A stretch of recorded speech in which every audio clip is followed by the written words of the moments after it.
Halo siswa-siswi SMP swasta Rumah Harapan. Mister harap kalian baik-baik saja di rumah. Nah, sebelum Mister membagikan firman Tuhan kita pada pagi hari ini, mari kita berdoa dulu. Terima kasih Tuhan Yesus buat berkat-Mu, buat perlindungan-Mu, buat sukacita. Dan Tuhan Yesus, sebentar kami akan memulai mendengarkan firman-Mu, kiranya Engkau yang memberkati kami. Terpuji termuliakan Engkau Allah kini sepanjang segala masa. Amin. Yang menjadi renungan kita hari ini itu bertema tentang inisiatif. Nah, seperti apa inisiatif? Kita baca dulu firman Tuhan di Filipi 2 ayat 4. Seperti ini firman Tuhan. Dan janganlah tiap-tiap orang hanya memperhatikan kepentingannya sendiri, tetapi kepentingan orang lain juga. Nah, kita ini kan makhluk sosial. Makhluk sosial itu yang seperti apa? Hidup bersama-sama.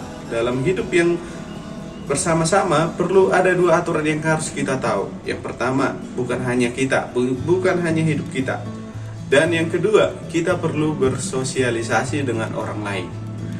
Nah, apa hubungannya sama inisiatif, Mister? Nah, inisiatif itu artinya adalah kemampuan atau kecenderungan seseorang untuk mengawali tindakan tanpa diminta.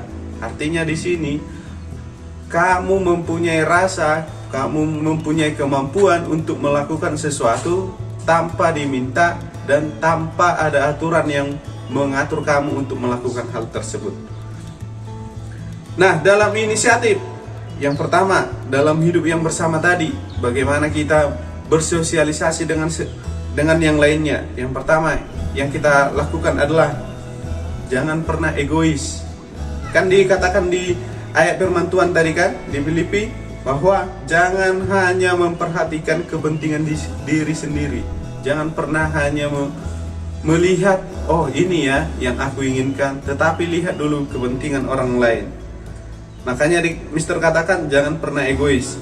Selanjutnya setelah egois, jangan pernah sombong. Sombong itu kan berkaitan erat dengan egois. Berarti kalau kita cuma hanya memikirkan diri kita sendiri, kita termasuk orang-orang yang sombong. Nah, yang kedua, pergunakanlah kasih. Jadi, gunakan kasih dalam setiap keadaan hidupmu, dalam kamu bersosialisasi dengan orang lain. Makanya dikatakan, tetapi lihat juga kepentingan orang lain. Nah, yang terakhir adalah berinisiatiflah berbagi kasih dengan orang lain. Nah, ketika kamu sudah mempergunakan kasih, kamu tidak egois, kamu tidak sombong, yang terakhir nanti kamu dapat berbagi kasih dengan orang lain. Nah, contoh inisiatif dalam kehidupan kita yang bisa Mister bagikan sama kalian sebagai pelajar. Yang pertama, berinisiatiflah membantu orang tua tanpa disuruh, ya kan? Bangun tidur langsung bantu orang tua. Oke?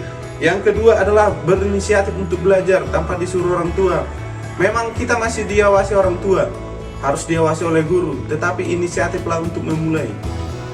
Bangun pagi cepat, bantu orang tua, buka bukumu dan belajarlah tanpa disuruh-suruh orang tua.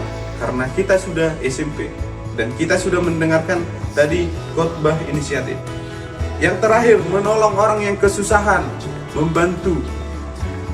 Artinya, kamu akan hidup di lingkunganmu, di lingkungan keluarga, di lingkungan rumahmu, dan juga teman-temanmu. Pergunakanlah kasih itu tadi dalam kamu berbagi dan menolong orang lain. Oke, itu saja yang Mister bagikan firman Tuhan tentang inisiatif hari ini. Kiranya kita dapat melaksanakannya di kehidupan kita sehari-hari. Dan Mister tutup, mari kita berdoa. Terima kasih Tuhan Yesus buat berkat-Mu, buat firman-Mu hari ini. Dan Bapa, firman-Mu hari ini mengajarkan untuk inisiatif dalam melakukan setiap kegiatan kami. Dan ajar kami menjadi anak-anak yang tidak pernah sombong, tidak pernah egois. Dan ajar kami untuk menjadi orang-orang yang mampu berbagi kasih terhadap orang-orang lain juga. Terpuji termuliakan Engkau ya Allah kini sepanjang segala masa. Amin.